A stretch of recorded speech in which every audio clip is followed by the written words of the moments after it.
is our restored Zero, and we decided to put it in Nishikaichi's markings so we could, compare the two. And they did a lot of research to make sure that it was as accurate as possible, including the colors. And one of the unusual things about Nishikaichi Zero is the weights and armament table that's on the cowl. That's usually on the rear of the airplane. And a lot of actual Japanese Zero pilots who have seen this say that's wrong, but we have photographic evidence that was right. And a lot of the Zeros on the Hiryu were marked that way, and it was a very unusual application. But it is accurate for this plane at that time period. The pilot is wearing the sort of flight suit they would be wearing at the time. It's a reproduction flight suit. But that's the actual sort of gear. You notice that he's got a pistol. A lot of the pilots also did carry swords with them. Ceremonial or not, but they did carry swords in their cockpits. And of course the two things people wanted out of Japanese airplanes when they'd find them during the war are the swords and the timepieces, because clocks were hard to come by. The Japanese Zero was a secret weapon, and the Japanese pilots were told, do not let the Americans get their hand on a Zero. There are design things about it we don't want the Americans to find out about. And there are things about the Zero we didn't discover until the end of the war. The Japanese pilots were told, crash your airplane into a ship, crash it into a building, smash it onto the runway, put it down in the ocean. Just don't let the Americans get their hand on an intact Zero. But if they managed to get away, there was an option. And they could fly from Oahu up past Kauai to the island of Niihau. Niihau is an isolated island. The Japanese pilots were told only Aborigines live there. And so this pilot here, a guy named Shigenori Nishikaichi, his plane sustained battle damage on the windward side of Oahu. He was losing fuel. He could not make it back to the carrier. Other than that, his plane was in good shape. So he flew to Niihau, flew over the island, didn't see anything, saw a flat field, put his landing gear down and tried to land. Well, his landing gear was torn off. He skidded through a fence. A Hawaiian guy ran up, punched him out, and took his pistol away from him, took him prisoner. That's not the welcome they were expecting on Niihau. What is on Niihau is a Hawaiian population. They're isolated, they're not ignorant, they're not Aborigines, but they are very isolated. And they'd already been preparing for a possible Japanese attack for years. There were trenches dug, there were fences put in place. What wiped out the Nishikaichi's landing gear was an anti-aircraft trench. But here's his airplane here after it landed. Basically mint condition.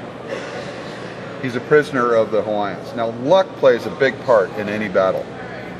And on December 7th, 41, the only radio on Niihau was in the shop being prepared. No communication with the mainland. Being Hawaiians, they just had a luau and invited the pilot to it. But they also knew that on the next morning, on December 8th, the owner of Niihau Island, Elmer Robinson, would arrive. He brought a barge over every Monday morning with supplies and stuff from Kauai. And they'd turn the pilot over to him. But the barge didn't arrive because the Navy had stopped all inter-island traffic. Now the pilots had been told that a submarine would arrive probably on Tuesday and pick them up. So the pilot bided his time, but the submarine didn't arrive because the U.S. destroyers were chasing the Japanese submarines away. And then no one, Robinson nor the Japanese arrived by Wednesday or Thursday. So by that time, Nishikaichi is just surely freaking out. He's a prisoner, his plane is intact, and somehow he convinces this guy here, Yoshio Harada, and his wife Irene, and another guy to help him out. So together they capture the pilot's weapons back, they pull the machine guns out of the airplane, and they burn the airplane. And then they start shooting up the town. We don't know what caused the Haradas, Mr. and Mrs. Harada, to help him out, and we'll never know. But on Saturday, December 13th, Nishikaichi and Harada ran into this guy, Ben Kanahele, and his wife Ella.